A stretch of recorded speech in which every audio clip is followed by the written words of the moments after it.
You know that feeling when stress just piles up and you need an instant escape? Well, Japan has figured out how to combat everyday stress in the most creative ways imaginable. I'm talking about genius inventions and cultural practices that seem almost too good to be true. Trust me, by the end of this video, you'll want to book a flight to Tokyo immediately.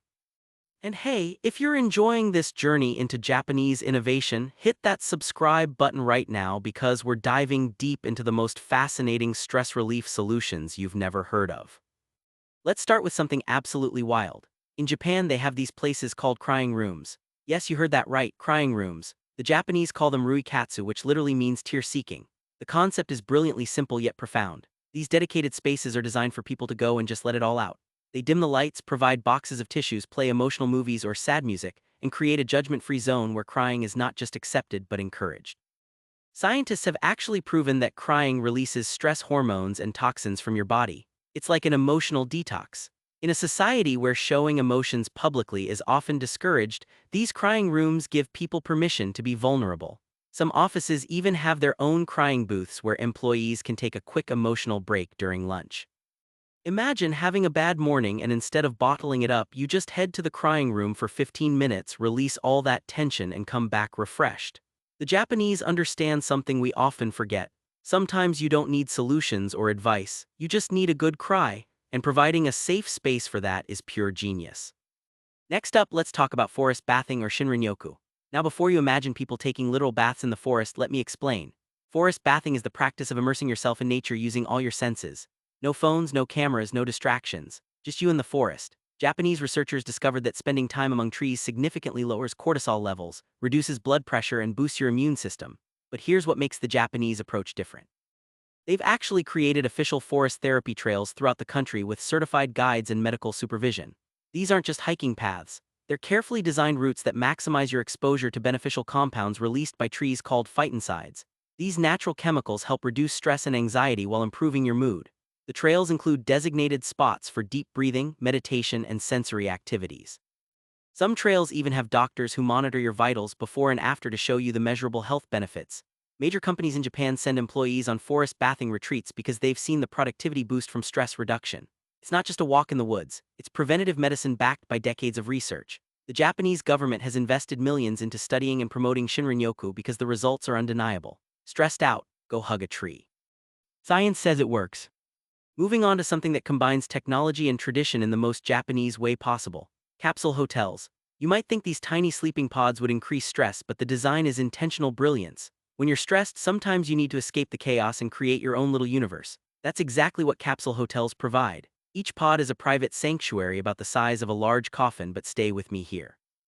Inside, you have complete control over lighting, temperature, ventilation, and entertainment. The confined space creates a cozy, womb-like feeling that many people find deeply comforting. There's something about being in a small enclosed area that makes the outside world disappear. Modern capsule hotels have evolved beyond just budget accommodation. They now offer luxury pods with massage functions, aromatherapy dispensers, noise-canceling technology, and mood lighting systems. Some even have built-in entertainment centers and charging stations for all your devices. After a stressful day at work, many Japanese professionals deliberately choose to spend a night in a capsule hotel even if they live nearby.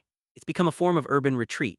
The psychological effect of physically removing yourself from your normal environment, even by just a few kilometers, combined with the cocoon-like comfort of the pod, creates an instant stress reset. Plus, most capsule hotels have communal baths, lounges, and relaxation areas. It's affordable luxury that prioritizes mental health in the most space-efficient way possible. Now let's discuss something you can actually eat, specifically matcha and the entire Japanese tea ceremony culture. Sure, matcha lattes are trendy worldwide now, but in Japan the preparation and consumption of matcha is an art form designed for stress relief. The tea ceremony called chanu is a choreographed ritual where every movement has meaning. The act of whisking the tea, the sound of water boiling, the texture of the ceramic bowl in your hands. Everything is designed to ground you in the present moment. This is mindfulness before mindfulness became a buzzword. Matcha itself contains L-theanine, an amino acid that promotes relaxation without drowsiness. It creates a state of calm alertness that's perfect for resetting your stressed-out brain. But beyond the chemistry, it's the ritual that matters. In our fast-paced world, we rarely slow down enough to truly experience anything. The Japanese tea ceremony forces you to pause. You can't rush it. You have to sit, breathe, and be present. Many modern Japanese people maintain a simplified version of this practice at home. Instead of elaborate ceremonies, they just take 10 minutes to properly prepare and enjoy their tea. No scrolling through social media, no multitasking, just tea. This intentional pause acts as a circuit breaker for stress. Some Japanese companies have installed tea rooms where employees can take mindful tea breaks during the workday. It's not about the caffeine boost. It's about creating a moment of peace in a chaotic day. When everything feels overwhelming, sometimes the answer is as simple as making a cup of tea with complete attention and care. Here's something that initially sounds crazy but is absolutely genius. Smashing rooms or rage rooms. These places give you a controlled environment to destroy things with baseball bats, hammers, and sledgehammers. You walk in stressed, angry, and frustrated. You walk out sweaty, exhausted, and surprisingly calm. The Japanese version of rage rooms takes this concept further by theming the rooms and providing specific scenarios. Having trouble with your boss, they'll set up a mock office. Relationship issues. They've got settings for that too. You can smash old computers, printers, dishes, furniture, whatever you need. You wear protective gear, pick your weapon, choose your soundtrack, and go absolutely wild. The physical release of smashing things is incredibly cathartic. We're not designed to sit at desks all day suppressing our emotions. Sometimes you need to physically express that stress. What makes the Japanese approach special is how normalized and accessible they've made it. These aren't sketchy underground venues. They're legitimate businesses often located in busy shopping districts. Families go together. Couples make it a date activity. Coworkers bond over destroying fake office equipment. It's socially acceptable stress relief through controlled destruction. Psychologists have noted that this kind of physical catharsis, when done safely, can help reset your nervous system. After you've smashed a room full of stuff, sitting in traffic or dealing with a difficult email just doesn't seem that important anymore. It provides perspective through exhaustion. Plus, the rooms are filled with things destined for landfills anyway, so you're essentially participating in aggressive recycling. Let's shift gears to something quieter. Japan has perfected the art of the listening bar. These aren't regular bars where you get drunk and forget your problems. Listening bars are dimly lit spaces with audiophile quality sound systems where the main activity is listening to music, usually jazz or classical music played on vinyl records. The bartender is often a collector who curates the experience. You order a drink, settle into a comfortable chair, and just listen. Really listen. No talking, no phones, just pure auditory immersion. The sound quality is so extraordinary that you hear details in familiar songs you've never noticed. For stress relief, this is powerful because it demands your full attention. Your brain can't wander to your problems when it's focused on the layers of a complex jazz arrangement or the subtle nuances in a symphony. It's forced meditation through music. Many listening bars have loyal customers who visit multiple times per week for this exact reason. After a brutal workday, they don't want conversation or stimulation. They want to sit in near darkness, sip whiskey, and let Miles Davis or Coltrane wash away the stress. The atmosphere is almost sacred. These spaces exist in a weird liminal zone between bar, concert hall, and meditation room. What makes them distinctly Japanese is the respect for silence and the collective agreement that this shared listening experience is valuable. In most cultures, silence in a public space feels awkward. In Japanese listening bars, it's the entire point. You're alone together, united by music, each person dealing with their own stress in communal solitude. Now here's something that combines cute with functional. Animal cafes. Yes, everyone knows about cat cafes, but Japan has taken this concept to incredible extremes. Rabbit cafes, owl cafes, hedgehog cafes, even capybara cafes. The stress relief benefits of interacting with animals are well documented. Petting an animal lowers blood pressure, releases oxytocin, and reduces cortisol. But in Japan, where many apartments don't allow pets and people work long hours, animal cafes provide therapeutic animal interaction without the commitment. These aren't just petting zoos with coffee. They're carefully designed environments that prioritize both animal welfare and human comfort.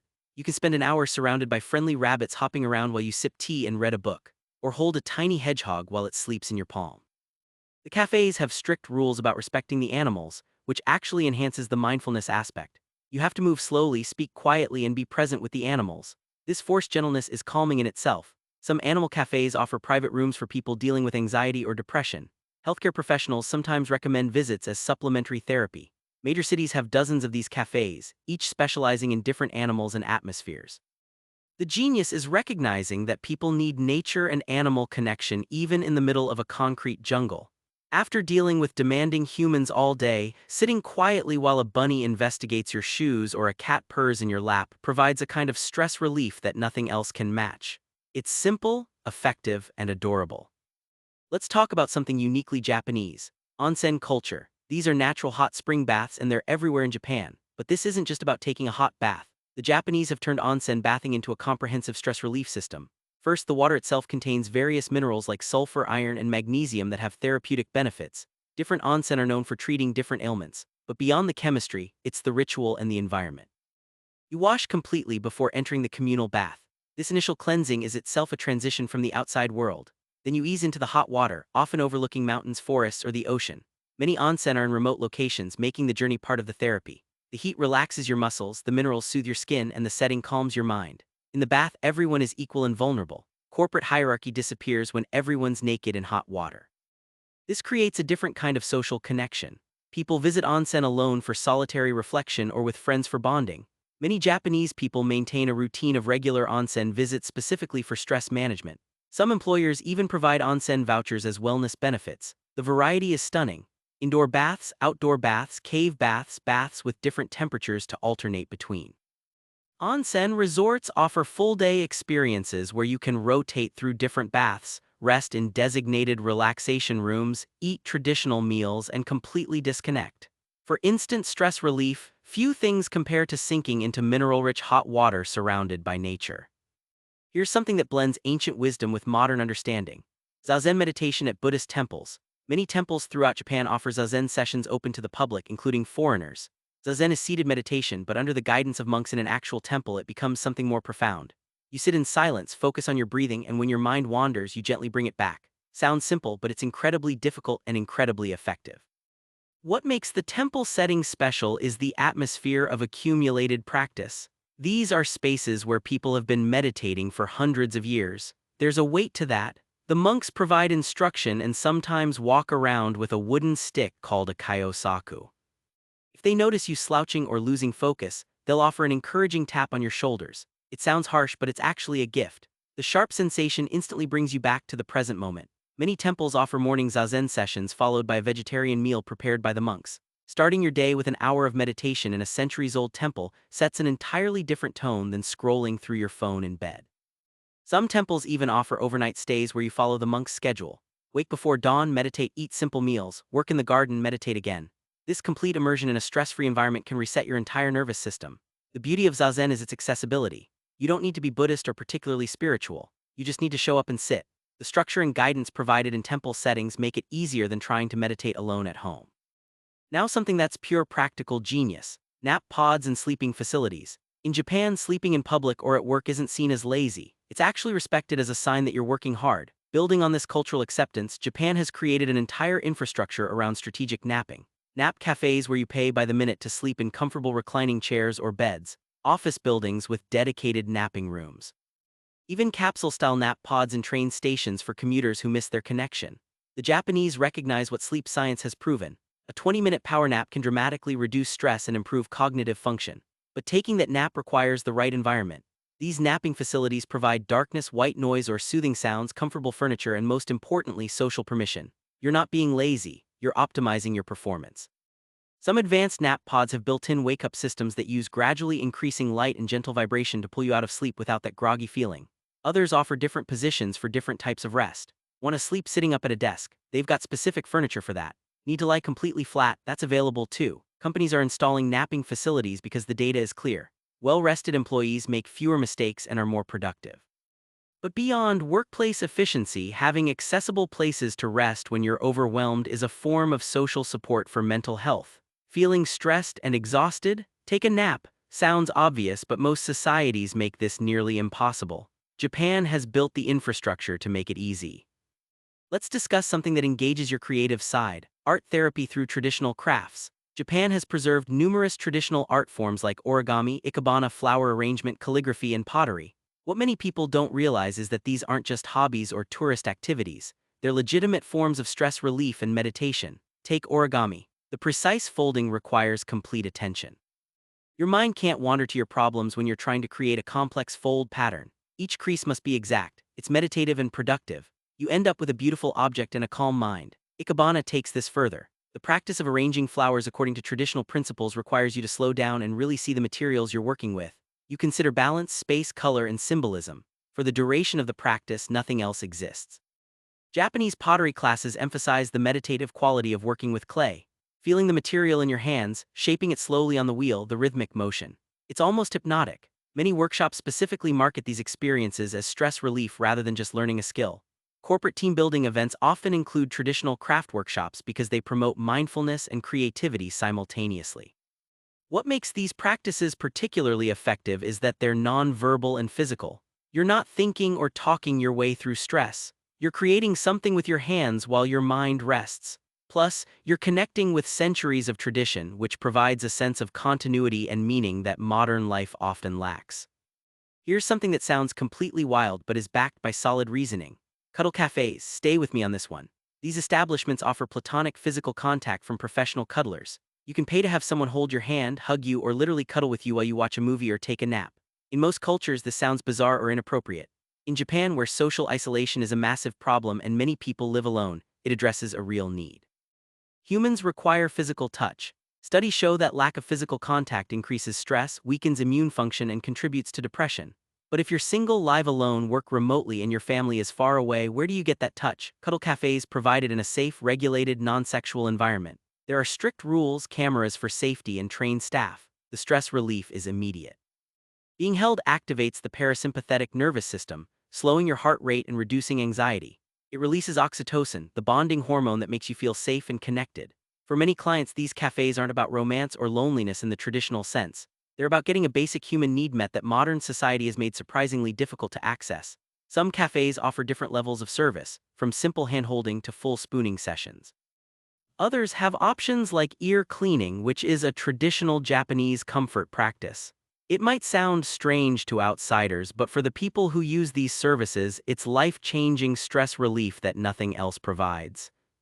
Finally, let's talk about something beautifully simple: public parks with specific design elements for stress relief. Japan takes park design seriously, incorporating principles from both science and traditional aesthetics. These aren't just green spaces, they're therapeutic environments. Many parks feature water elements because the sound of flowing water reduces stress.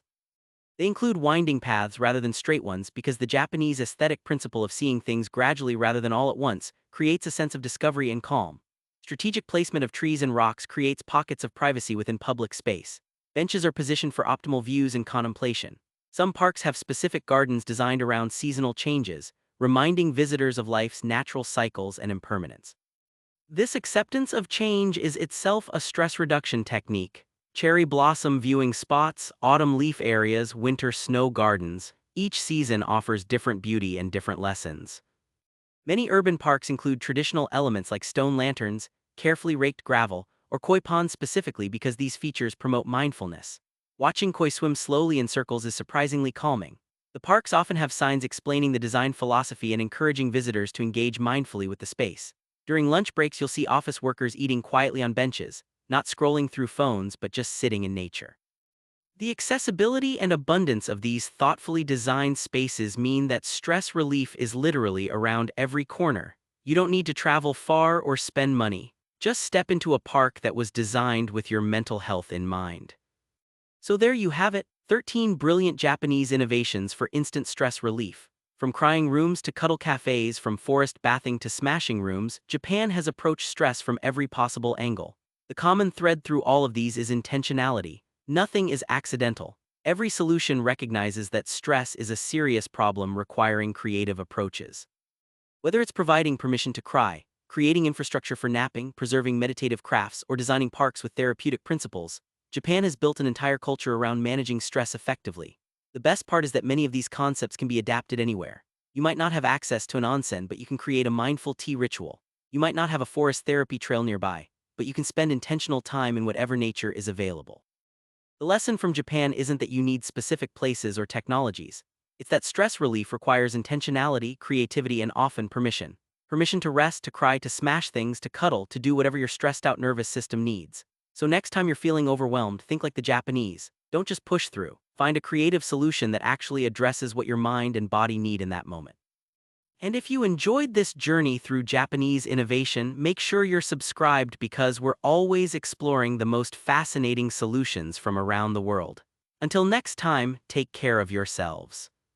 And honestly, what's fascinating about this entire Japanese approach to stress management is how it challenges our Western mindset about productivity and pushing through discomfort. We're often taught that showing stress is weakness, that you should just work harder and tougher it out. But the Japanese have figured out something profound. Acknowledging your stress and actively treating it isn't giving up. It's actually the most productive thing you can do because you're maintaining your mental and physical health for the long term. Think about it this way. If you're constantly stressed and ignoring it, you're running on fumes. Your decision-making gets worse, your relationships suffer, your health deteriorates. But if you regularly engage in these stress relief practices, you're maintaining yourself as a functional human being. You're preventing burnout before it happens. You're keeping your nervous system balanced. That's not weakness, that's wisdom. What I love most about these Japanese innovations is that they meet people where they are. Some days you need to cry, some days you need to smash things, some days you need quiet meditation, some days you need animal cuddles. The fact that Japan has normalized and created access to all of these options means people can listen to what their body and mind actually need instead of forcing themselves into a one-size-fits-all stress management approach. And that flexibility, that permission to be human and have different needs on different days, that's the real genius here. It's also worth noting that many of these practices have been part of Japanese culture for centuries. The tea ceremonies, the forest bathing, the meditation at temples, the bathing in hot springs. These aren't new inventions trying to solve modern problems. They're ancient practices that have stood the test of time because they genuinely work. Modern Japan simply recognized their value and integrated them into contemporary life. That's a powerful lesson in itself. Sometimes the answers to our modern problems aren't found in new technology or trendy wellness movements. Sometimes they're found by respecting and reviving what previous generations already understood. So as you move forward with your own stress management journey, remember that you have options. You don't have to follow just one method or feel pressured to do what works for someone else. Experiment, try different approaches. Maybe you'll discover that you're a crying room person. Maybe you're a forest bathing person. Maybe you need the physical release of a rage room or the quiet comfort of a listening bar. Give yourself permission to find what actually works for your unique nervous system and life situation. Thank you so much for watching this exploration of Japanese stress relief genius with me. If this video sparked your curiosity about how different cultures approach wellness and innovation, please hit that subscribe button because we've got so much more content exploring fascinating solutions and practices from around the world. Also, drop a comment below and let me know which of these Japanese stress relief methods you'd most want to try. I'm genuinely curious about what resonates with you. And if you found value in this video, share it with someone in your life who could use some creative stress relief ideas. They might just thank you. Until next time, be kind to yourself and remember that managing your stress isn't selfish, it's essential.